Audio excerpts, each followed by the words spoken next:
In this episode, we spoke with the Chief Executive of Sandwell Council and we covered a range of things. We looked at how your start in life can actually influence what opportunities there are in the local economy. We also spoke about social capital. How does having the right advice at the right point really make a difference, but also how to think about more investment and bringing in more opportunities. This is really important for anyone who's looking to join the dots in understanding how to speak with local authorities a little bit better. There's also an important part about how citizens can play a role in getting change. So he covered how the council was put under special measures, partly because of what the citizens and the politicians kind of pieced together. Really worth a listen because there's a lot to learn across the board. If you are from Sandwell, this is a critical point for you to think about designing what's going to be working for the future, because it looks and it feels like this local authority is changing things and it's trying to change things for the better.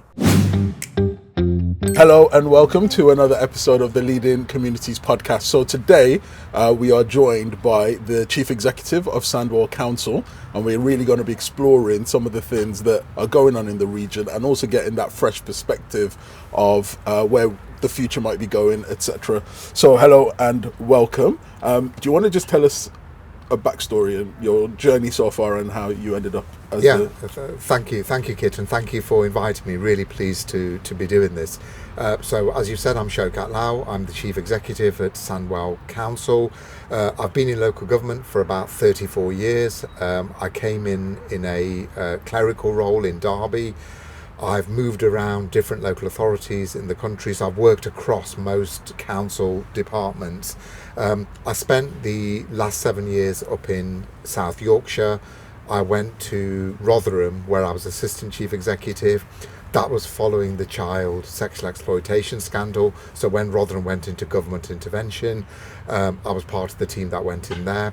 And then I spent about 3 years at Barnsley Council. And then you'll know that Sandwell Council was very recently in government intervention.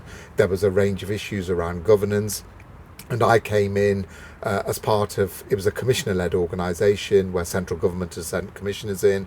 So I came here, I've been here a couple of years, and I know the West Midlands reasonably well. I worked in Coventry for a long time. I'm from the East Midlands, so I know the area reasonably well. And, you know, really pleased to be here in the Chief Executive role. It's a privilege to be working in Sandwell. Fantastic borough, really diverse. You know, within the region, the Black Country region, you've got Walsall, Dudley, Wolverhampton, and then Sandwell. And I often see Sandwell as almost the gateway between the Black Country and Birmingham itself. You know, you sometimes see it as part of being Greater Birmingham, but it's not. It's Sandwell, and it's its own place and identity, and a fantastic place to be in, and really proud to be here. Amazing. Okay, so you kind of went through it very quickly, but I think for some of the listeners who are maybe running social enterprises or even people that are working in policy, just to micro explain what that means when the government have to step in in order to run things, and what does that mean for citizens that maybe didn't understand it? So Kit, so some of that is probably driven by citizens as well. So a central government would only step in if they've got serious concerns around, or normally with councils it's a number of things.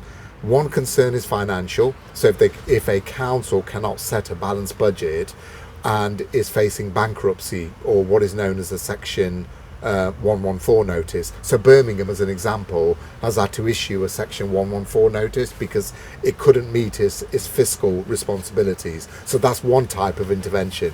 The other type of intervention is what's known as a governance type of intervention, where there's not a compliance with constitutional requirements, governance is not right, behaviours are not appropriate, so that there are governance concerns. So central government can then issue what are known as statutory directions and ask commissioners to come and step in. And that's exactly what happened in Sandwell, where the governance was not right. There was a range of concerns being raised by the members of parliament, by some elected members, and by residents themselves. So residents were saying that Sandwell Council is a dysfunctional organisation, you need to step in, you need to have a look at it.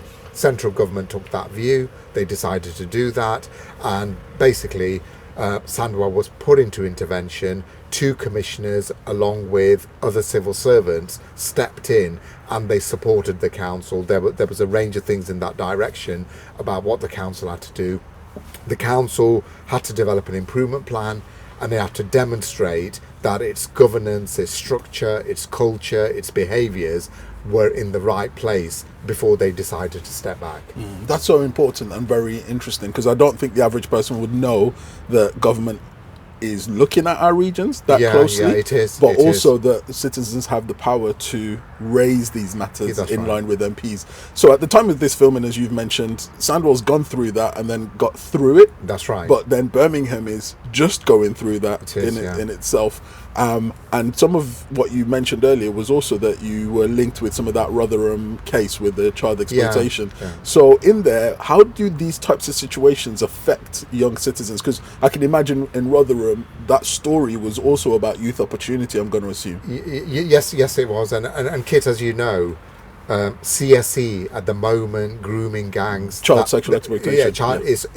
That's right. Sorry, just to clarify, child sexual exploitation is very much in the news at the moment. And for Rotherham, it was hugely difficult, because you had children and young people, young girls who were really badly let down by the system, the structure itself. And what took place was around 1,500 girls were abused and raped, and subsequently the local authority and South Yorkshire Police in particular, they were singled out as failing those young people and children, and they absolutely did.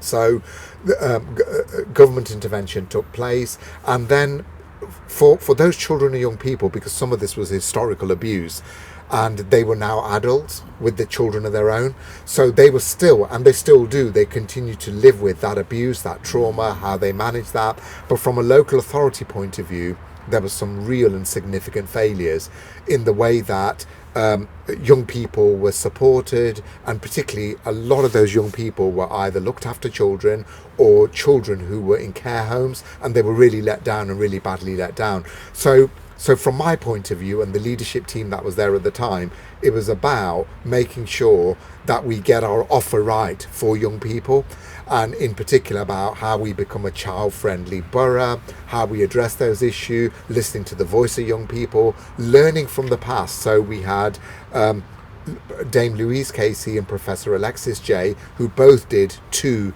which are now very famous reports, the Casey Review and the Alexis Jay report. And then there was a national inquiry as a result of that, and then Rochdale had work done, Telford and Wrekin had work done. So all of that has kind of come together about what good practice looks like and how you work with children and young people, and in particular in areas like child sexual exploitation. There's been a lot of lessons learned. Whilst I'm no longer at Rotherham, I know Rotherham is no longer the kind of authority that it was at that moment in time, and in terms of take taxi licensing as an example. So practices about processes have been fundamentally overhauled. Rotherham is the only taxi licensing place in the country where every taxi has to have CCTV in their cabs and in their cars, and others have followed suit, but they've made it a mandatory requirement to be able to do that. They comply very strictly with licensing requirements, DBS checks, enhanced DBS checks, and they're making sure that what is paramount is children are safe going forward. But at the heart of all of this is how we work with young people as a public sector organisation, and whether we're talking about early help, intervention, support, but at the heart of it is about how we listen to young people and how we support services that are paramount to working with young people, where a lot of councils through austerity have cut youth services, they've cut that provision, they've cut outreach work, detached work, and that's a real shame, because if you're not doing that work right at the front end, then actually the consequences of that can be quite severe. Yeah. So in that journey of, say, Sandwell, is Sandwell on that journey of being a child's friendly or youth friendly borough? Yes, we are. And in fact, we've just signed up to the UNICEF pledge about becoming a child-friendly borough. And what I don't want to do is I don't want to talk about badges, because sometimes they can feel like, well, it's an accreditation. Tick box. But one of the things, Kit, what we have done is we've protected our youth services, and I'm really grateful to the leader of the council and cabinet for making sure, because they're often the easy things to go for. So our investment in youth services has continued and remained, and I think within the region we're one of the few local authorities that has continued to do that. We also have SHAPE, which is our offer in terms of looked after children and that provision. Things like our corporate parenting responsibilities, we've protected those. So we've made sure that is there. But more fundamentally, it's about how we work with young people and continue that provision. But it's the outreach work that is critical, and it's a bit like the work that you're doing, the really good work that you're doing, the minibus that we're sitting in, about the outreach activity.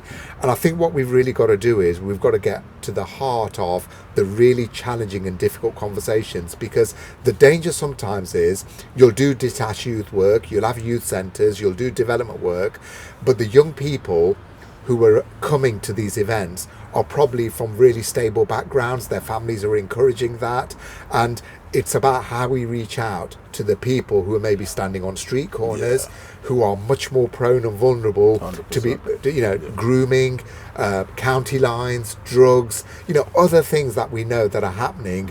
And at times, I'm not saying we've got all the solutions, because as local government officers, I'm not sure we're always connected within communities. So when we talk about knife crime, for example, how do we reach out in a way where young people will be receptive to receiving us? And we've got to be much more innovative about how we do that. And I know that, Kit, we were talking earlier about some of the work and the outreach work that you do. We've got to really make sure our partnerships are better. So if we can't do it, we've got to be realistic about that, but it's how we provide you with the resources and how we commission that in the right way and give those resources to the right people. Yeah, so that's kind of one of the areas that, we put out a call relative to this, and we asked communities what would they like to ask you, and also from our outreach and connecting with a range of young people. And what you said about difficult conversations was really important, because I think that is something that came across in the people looking forward to the conversation, which is how open is the local authority to hearing uncomfortable things, because I think everybody expresses. So one question that even came on LinkedIn was, what are we going to do about jobs, etc. But more importantly, or as well as that, is how do people present situations where they've not been happy with the service that they had previously. Like something's been commissioned, it didn't really work for them, but there's no feedback loop to you. Or when I say you, not just you personally, I know what you mean. To commissioners. So in that kind of difficult conversation, is that part of the difficult conversations? Because that's partly what some people are wondering. Like, how do we continue to be heard, even if it's not the popular shiny stuff? And really, really good question. And there's a number of conversations here, aren't there? There's a number of frameworks that sort of address some of this. Now, I think there's a challenge for us as a public sector organisation. When I say us, I mean us, West Midlands Police, the NHS, the Integrated Care Board, the Foundation Trust, the hospitals, about how we commission. And at times, there's a danger, some of the commissioning work, what we're looking for is ticking a box, rather than being focused and based on outcomes. And your pressure is partly because of goal setting. As you said, even for Sandwell to come out of intervention or special measures, you almost have to have a target, and you have to be shown to be reaching that target. So just for anyone listening, that it's not like you guys are doing it because there's nothing better to do. No. You're under pressure yourselves. So I just want to give that context. But absolutely. But I think what we've got to do is be a bit more sophisticated on what the outcomes are. You almost have to start with the end in mind and then work backwards from there. If we're clear as a commissioner about these are the outcomes we want to achieve, we want to improve on educational attainment levels, we want to reduce the level of youth crime, we want to get more young people into jobs, we want to make sure we create good skills opportunities. Well, what does that look like in terms of an outcome? And if we're clear on what the outcome is, then when we're commissioning that work, if there's no fuzziness or within what we're asking for, then actually the provider organisation, which could be yourselves, you'll say, well, I know what the pitch is, I know what the specification is, I know what they want me to do, and you would then decide, well, whether you are the right organisation or not to be able to, have you got the right skills to be able to do that? And then when it comes to considering those outcomes and saying, well, what are the delivery? So the monitoring, the review, the oversight, we've got to get that right about, this is the amount of money you've got. What will you deliver against that money? Will you deliver those outcomes? And are you able to do that? And some of it may not be just one single organisation. You know, it could be a multi-agency approach about how we work together. But sort of the third sector, the voluntary sector, for me, it's critical. Because often, and I put this challenge down to officers within Sandwell Council all the time, are we best placed to deliver this? I know we're in those jobs, we're being paid to do that work, but that doesn't mean we're the best placed people to do that. And knife crime, you know, we had the Knife Angel statue here fairly recently. We had a real challenge around knife crime. We did a piece of work where our trading standards officers, they did sort of site inspections and visit to shops.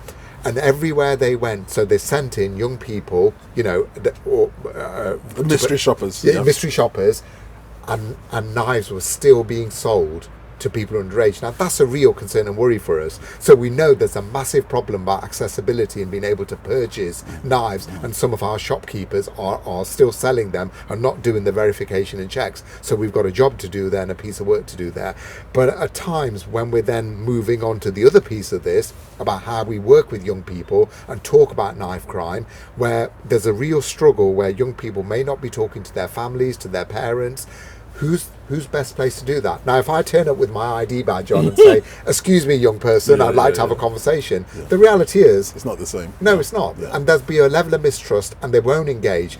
But we know that in terms of really good youth organisations, people who are working with young people who are embedded in communities, they are the right people. And at times, those sort of third-party organisations, they're putting themselves at risk because you know, their own reputation is being challenged because they'll be accused of all sorts of things. 100%. But what we've got to do is we've got to work in a much more cohesive way, in a partnership-based way, about how we commission that work and ask them to do what we know is really important and will make a difference. So everything you said, that it's really kind of resonates. So from a lot of the stuff that we do, especially at the street level, you're right that there has been situations where we're exposed and we're very vulnerable because, as you say, you know, there's building the trust, and some of that trust building, especially in an informal context, because not everything that can be done can be commissioned, right? Because fundamentally you'll be commissioned for a box, but actually there's people that kind of fall outside of the box, but if we can just help them with 3 or 4 steps, they can come into the box. So, you know, there's times where we're engaging and having conversations with people, but actually, you know what I mean, this is outside of the commission. So that's a vulnerability and a risk, right?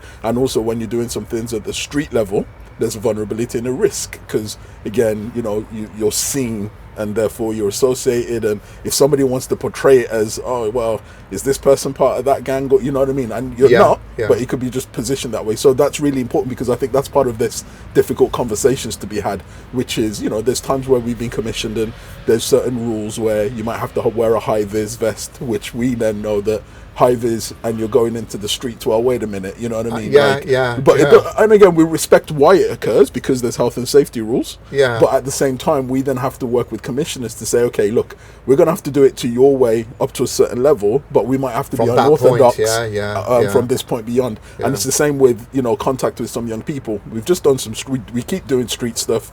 We know that when we go away, some of these people, not just even young people, young adults and even just general adults, will think about things, and at the point where they're ready to change psychologically and behaviorally, if you're not around, by the time you're around again, they've changed their mind again, which is one of the reasons why we have like a work phone that will then say, cool, contact this number to talk. And we'll literally, Friday we had a conversation with some just about vaping, and my analysis was basically, guys, you spend so much with a vape man, have you not thought about running a vape business yourself? Now, I'm not an advocate, but I am saying let's help people think through what they're doing. The next day somebody reached out to say, you know what, everything you said I actually resonate with, I want to come out meeting. So Travis was on my team, he had a message from a young person, let's just say name begins with N. So that's the power of these unorthodox style relationships. But now there's a model that I think you described where I've always believed in, but I don't know whether you'd see it as a model.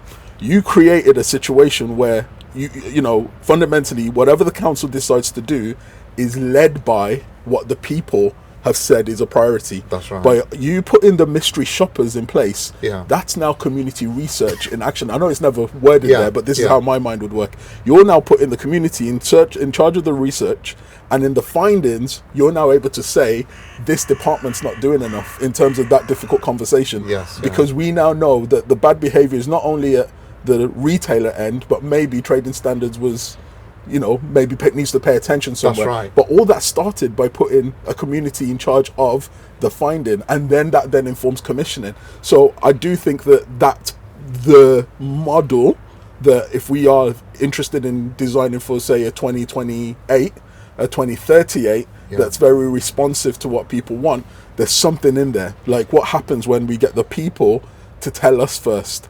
And what I like about the mystery shopping is that's not just them in a focus group.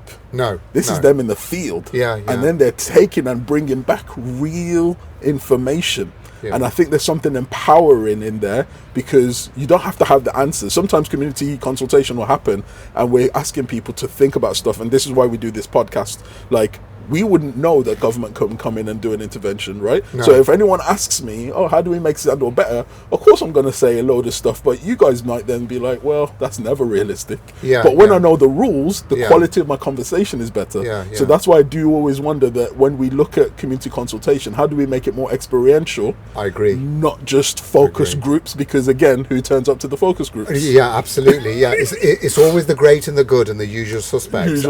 And you'll get a certain demographic, particularly from an age point of view, about people who want to. And even when you're sending surveys out, the reality is people who can articulate those sort of things. They've got time. Yeah. They'll sit there. They'll fill the surveys in. They'll want to participate. But that's not representative of the community necessarily you're serving.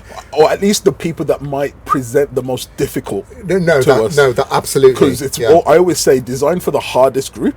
In order for you, but that's where then it gets scary for people. And I think that's where, from a communication strategy point of view, you've got to move away from sort of the almost the textbook ways of how we engage and work with people. And I don't see feedback as just being, well, we'll do a survey. Yeah. Feedback for me is every single day, and it's every interaction, it's every moment, and it's what you learn from those interactions. But it's how you bring that back. It's the 360 piece to this. Well, if a frontline social worker has an interaction with a young person, and there is something around, they're sharing something about a different service, and what they're telling them is that that bit of the service didn't work, but actually this bit did. Well, what is the social worker then doing with that? Because what can't happen is the social worker says, well, that's not really part of why I'm here today, but thank you for sharing that. They've got to bring that back somewhere. And then whoever they bring it back to then has to take responsibility. And I'm obsessive about being a public servant, because that's what we're paid to do, be public servants. And I think for me, there is something about the rule and responsibility that I always say to all our 4,000 staff here: when you're out there, ask yourself, would that be good enough for my family? Oh, that's an amazing point. That's an amazing point. And if it's not good enough for your family, ask yourself that question. And if the answer is no, it wouldn't be, then you need to go back and you need to revisit what you're doing and how you're doing that. And I'm also saying to people, we need to be disruptors, because it's not, well, we've always done it this way and let's continue doing it this way. The world has changed. The demographics have changed. We've got a population of 346,000 people. I think nearly 46% of Sandwell's population identify themselves as non-white. I'm really proud of that, because we've got different cultures, different faiths, different religions, different demographics, different ways of the way people have been brought up, the countries they've come from, the stories they've got to tell. Not everyone's mums and dads are born and bred in England, so they've got a very different story. There's people from war-torn countries who've arrived here. We've got to be mindful of the cultural changes and the variances we've got. Our policies are not always off that. Our structures are not always mindful of that, because they were designed maybe 20, 30, 40 years ago. So in light of that, we've got to act differently, respond differently, and be a very different organisation, and not to the way we were doing things decades ago. And that's critical, because we've got to be open to that learning as well, and that learning, that feedback, those reflections about how we operate. And we're here to serve all our residents. That's the most important thing, and we must never forget that. Amazing. And I think the point that you've made about how we listen to people is really important, and that for me is where your point also matches. By listening to people and then asking if this was my own relative, would it be good enough? Right, and that's something I said over. We've got a project over in Dudley, and that's one of the things I keep saying. And in Sandwell, we are supporting business startups. So we got a contract looking at supporting startups, and we're getting them from 0 to 1. On Saturday, we actually went from the top of Bearwood High Street, Pernima and Fire and Ice. Shout out those shops, and we went all the way down to Cape Hill. And there was literally over 100 shops. Started at 10, finished at about 4:30. Just 100% engagement. There's method in my madness, by the way. I know you're going. But Kit, sorry, just to cut across you, but I'm really glad you mentioned the startup hub work, because we've got not far from where we're having the interview today, the Sandwell startup hub, but that's critical. You gave the example earlier about vaping and the business and the opportunities. I think we need to, there are times, and I think the education system is very challenged, very stretched, it's very structured in the way that it works. But people get to a certain point, young people, when you get to that sort of, when you're 15 years old, about career choices, career advice, where you go next. We've still retained our connection service as well, which I think is really, really good in itself. But it is that entrepreneurial skills, that business mentality, about how do we work with young people and say, look, you don't have to go into further and higher education or do a degree or go to university, that you've got many different vocational opportunities, apprenticeships, or even setting up your own business. There's a level of startup and help that could be given. And I think that's important, because those distractions can sometimes be better 100%. than somebody coming in and saying, you know what, I can give you cash in hand if you're willing to take this Stand package. on that corner, you know what I mean? Jump on that train, get in this car. And when you're from a very deprived background and money has never been, at the heart of, you've never seen it. You've never seen it, and then suddenly somebody's shoving a wad. I don't blame the young person, because it's so easy, and for the first time in their lives, they feel valued, and they feel that they significance, and that's what every human's looking for. Everyone's looking for some way to be important to someone somewhere. And if you're not getting that love, but you're seeing people get love because they're flashing the cash, you start to make these associations. So in everything that you said is really part of the conversation, and I love, again, my language is slightly different, but I think you see it. Business and entrepreneurship is a very interesting diversionary tactic. It is. Because for me, I'm always thinking about my business 4 a.m. I haven't got time to get smoking or vaping, no disrespect to people that do, because it keeps me occupied. And I always say that, when we used to run events with, say, like Shyland Collegiate Academy, Holly Lodge, Bristol Hall, even George Salter. And the idea was we'd show young people how to start their own events. These young people are in their Facebook groups or WhatsApp groups, and we show them how to use, say, social media as business. So Facebook group is actually like your Slack, rather than don't watch somebody's breaking up with their partner. Literally talk to each other, share links in there. So you're seeing links at 10 p.m. That's really interesting, because these young people are now thinking about the business outside of school and etc. So now when we get to, say, 22, 23, 24, whether they even continue a business or not, I think they're a different type of employee. Because they've had to go through. That's right. What does it take to get 100 people to come to your event? What's it like when people say they're going to come and they don't come? So if we can get that knowledge early, entrepreneurship is a diversionary tactic. The businesses, and again, going back to the Facebook question, one of the Facebook questions really what's being done for business and for employment? And we know there's a relationship that if we can get businesses more successful, we can get more people employed. And again, one thing we encourage is people to see themselves as self-employed, meaning that you can, go contract work, etc. So the businesses that we spoke with, it was very clear that, as you said, that top of Bearwood down to Cape Hill, it looks like it's a big food industry. Like a very, very interesting one. Now, in my history of Sandwell and observing it from secondary school age, we've never had Vietnamese food in this region. Maybe I was ignorant and I didn't see it. We've never seen a Colombian restaurant, Italian restaurant, Afro-Caribbean, a full Nigerian. I think do coffees in an Albanian owned shop. Greek restaurants now. That whole high street is potentially a curry mile of Westmead, or a gastronomic mile, you know what I mean? So what's the picture for business, employment, and you can choose any industry that you... I mean, Kit, it's hugely important for us. So you and I were talking about deprivation and how we address the underlying causes of deprivation, but there is nothing more fundamental than having a job. It's, if you can work, having that opportunity and having a job. And businesses, certainly in Sandwell, I've been here 2 years now. I'm not originally from Sandwell, but I'm kind of shocked about the kind of businesses we've got here. There are businesses here who are supporting the nuclear industry, aerospace. And no one talks about them. No. Yeah. And there's a lot of businesses in Sandwell which are almost supply chain businesses. Yes. So that there's elements and bits. There's a company here that does like steel tubing. We've got a company that puts the smell in gas, and in soap and washing up powders. I never knew that we had that company here. We've got a multivitamin startup company that is doing. I think it's called Remedy Health, doing fantastic, gummies. Amazing. And gummies which are bespoke. Yeah. And Melissa Snova, she's brilliant, and at some point you may want to look at having a podcast with her. And she's here in Smethwick, doing. And there's so many other businesses, and a lot of those businesses, what they've been saying to me when I've been meeting them is they're talking about how do we help the local community? How do we add social value? How do we recruit and bring people in from the borough itself? And that's fantastic because they want to give something back to the borough. So from our point of view, we've got a lot of businesses, but there's still further opportunity for inward investment. Yes. I think what we need to do is develop that prospectus and develop a little bit about what the Sandwell story is, because we don't do enough of that. Yeah.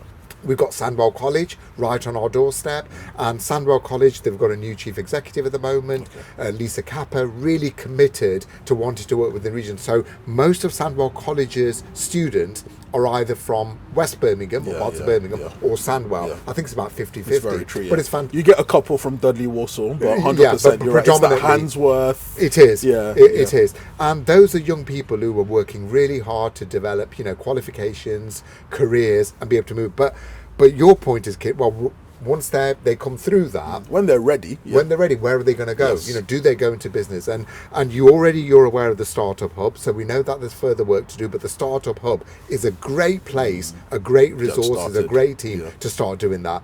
But then I think we need to better connect with local businesses about the opportunities that they've got and how we keep what I call the Sandwell pound within Sandwell.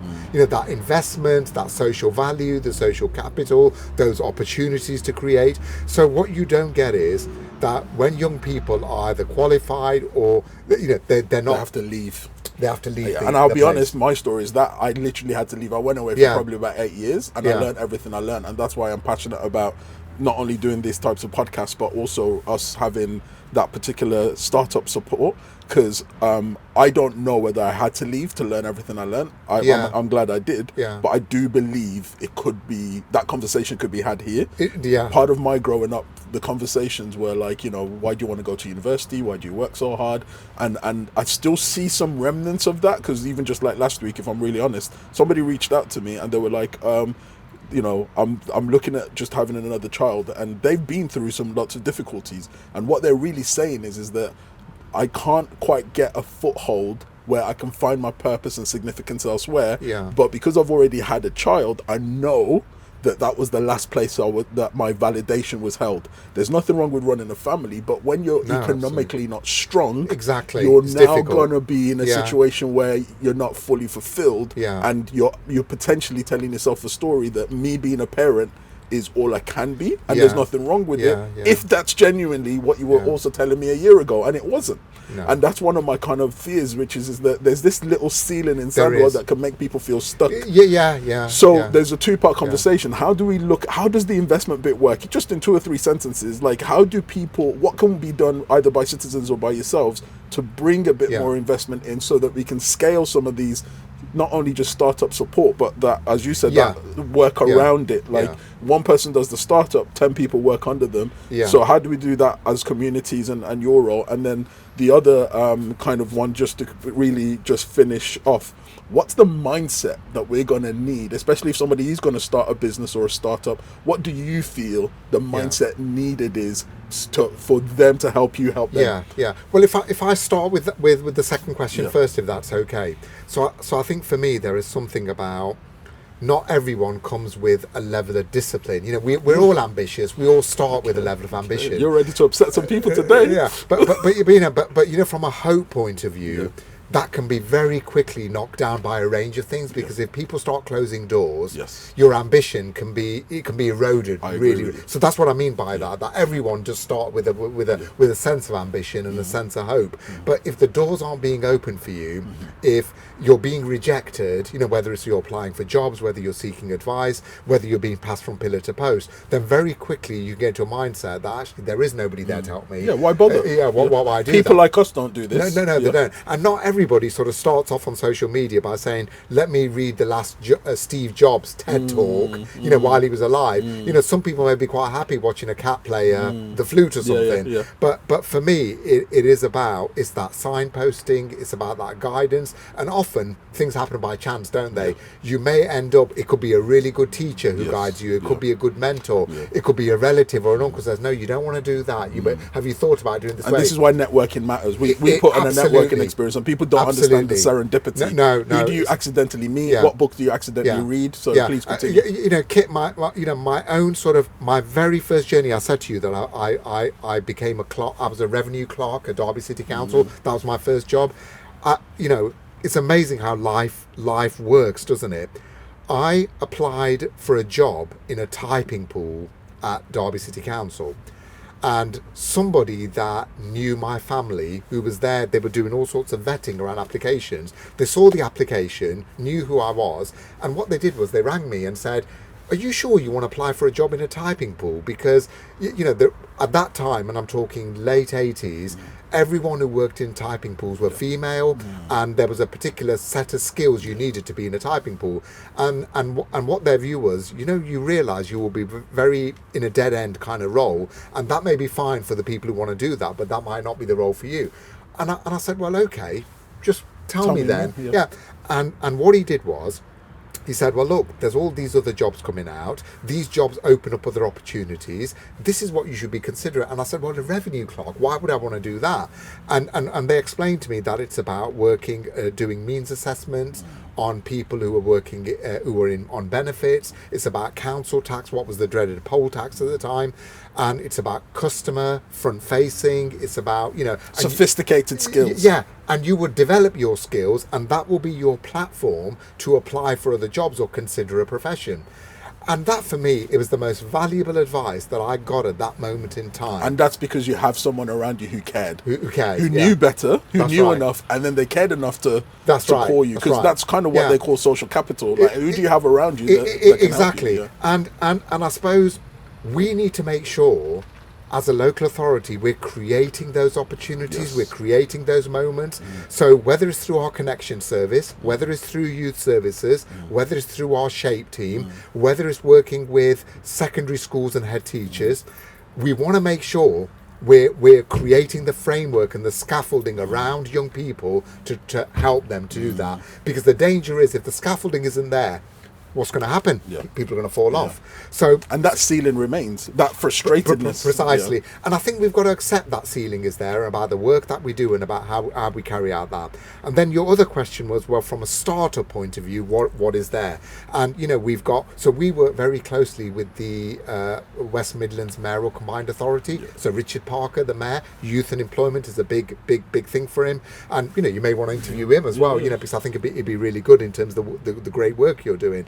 But we've got the Startup Hub, we've got a Startup Grant, we've got other businesses, and we've got a bit of an ecosystem here. So we've got other businesses that have grown with us, that we've helped from a startup point of view. Can come back. They can. And what they've all said is, the businesses are brilliant. They've all said, if you want us to help other people who want to start up or thinking of doing it, we will offer our advice for free. We will support that. We've got a great team, but those other businesses are the ones that really matter, because they've been there, they are there, they understand, you know, the trials and tribulations of what setting up your own business is, the challenges, the risks, and they can really help. It's a bit like Dragon's Den, an apprenticeship rolled into one, but that really trying to help people. So we will continue that investment. We'll continue to build that ecosystem, and we'll make sure we help and work with young people. But fundamentally it's about those outcomes and helping young people and moving them out of poverty and into their own business and whatever they want to do. Yeah. And in an era where they're spending cuts, again, you may not have the answer, but this is me just asking as a genuine, like a citizen. Yeah. How does something like that get protected? How does the enterprise space get protected? It's a really important question, and yes, absolutely. You know, what will always matter first is safeguarding children and young people. Our investment in adult social care, we've got to make sure that's where most budgets go. Most of the majority of our budget goes there. But having said that, if we're going to lift up our people, our places, and we're going to address deprivation, actually what really matters is how you support children and young people, early help, early intervention, good education, providing really good skills, opportunities, good housing within that, you know, bringing business in. And all of that, that's part of that ecosystem. Because if you're not doing one, actually it won't stitch together. So you can't do one without the other. And public health, you know, the health inequalities, all of those things, they all fit together. So whilst the investment is important in adults and children's social care, you mustn't lose sight of the investment in all the other things. That's got to remain a priority as we go forward. And I have to say, in the settlement that we recently got, we are receiving some money to do that. The challenge is we've got rising demand pressures, but we need to make sure as a priority we keep investing in those other areas.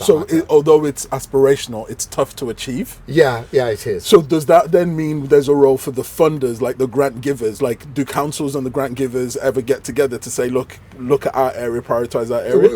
We are, and Kit, again, it was a conversation you and I were having earlier. If you look at some of the voluntary sector funding that we give, some of it's been very traditional, very historical, where the world has changed around us. The decisions we've got to take is, and sometimes that's not easy because you're taking money from one group to give to another, but it's got to be led by outcomes and priorities. It's about where we are and what matters at this moment in time and what outcomes we're trying to address. So I think it's, from my point of view, it's intelligence, data-led commissioning, and it's about commissioners and providers coming together about what the challenges are, where we are as a place, those place-based outcomes, and how we redirect the money and make sure we don't throw the baby out with the bathwater. So I think in summary, that data point was really where I was coming to, and you've made it sounds like at all ends of the spectrum, we as citizens and third sector or whatever have a role to play with providing you with evidence. You've got lots of places where the money needs to stretch, so it helps where we play a role in saying, for this situation, this is the evidence of what we've made a difference in.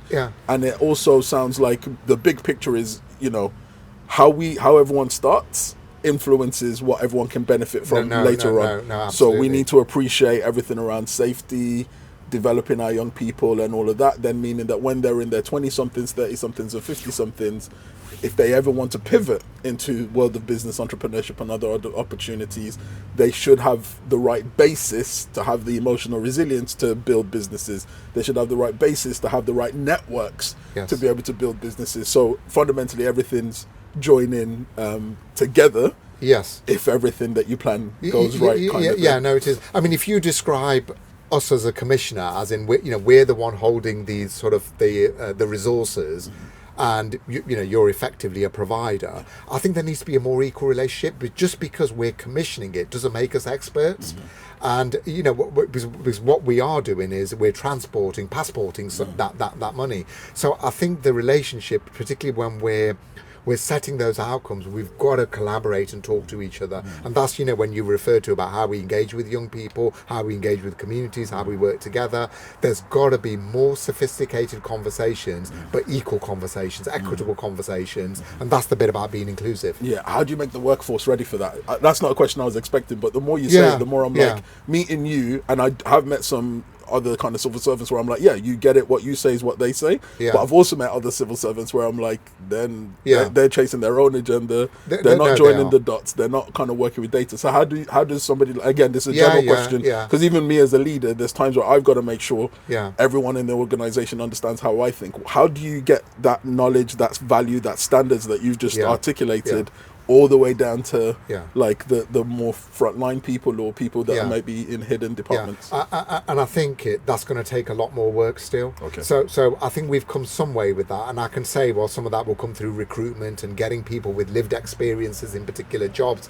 You know, I'm not that big on degrees and stuff. I'm more about lived experiences and what people bring in terms of other things that they've done, which are outside of maybe formal qualifications, because that really matters. But then part of that for me is, and I really encourage this with my own workforce in Sandwell, get out there. Don't sit in your offices or work from home. Get out there in communities, understand what communities are facing. If you're particularly not from that background, it's more difficult for you. But what you've got to do is engage, work with people, spend time with people, go out in wards, go out in neighbourhoods, do that, because that is where you'll get your real learning from. Now, some people do that, some people don't.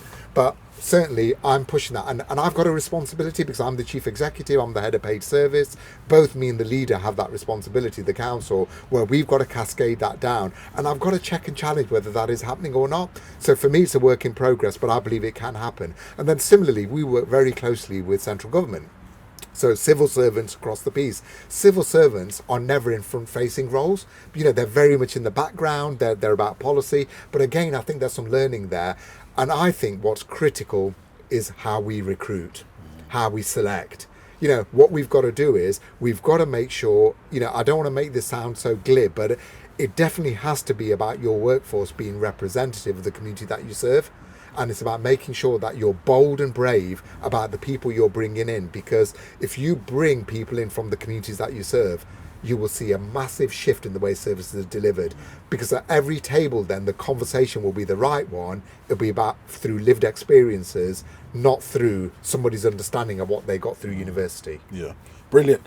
Thank you so much for literally joining us and sharing very, very critical kind of thinking.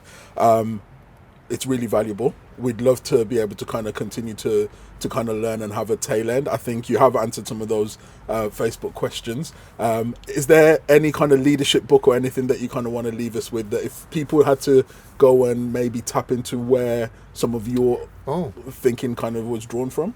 Yeah, I mean, one book that I really like, and it's sort of my reference point, is titled "What Got You Here Won't Get You There." And it really is about how you're continually having to challenge yourself about the level you're at, and as you sort of climb that ladder, you know, whichever direction you go in, you know, whether it's horizontal or vertical, but you know, what got you here may not necessarily get you there. And for me, that book is really important because it's about not applying the same thinking to every problem and every role that I go into, and about recognizing and being quite reflective about, well, okay, what got me here won't get me there. And because there's a different set of circumstances, a different moment in time, and about how I adapt and adopt and flex my own style and my own learning. And I would encourage that with everyone, particularly people at the top, you know, who at times they think, well, that worked for me 10 years ago, 15 years ago, so why should I change? And that's why I really like that book. Brilliant. Okay, so on that note, What Got You Here Won't Get You There is the book that is worth listening to. Thanks for joining us on another episode of Leading Communities podcast.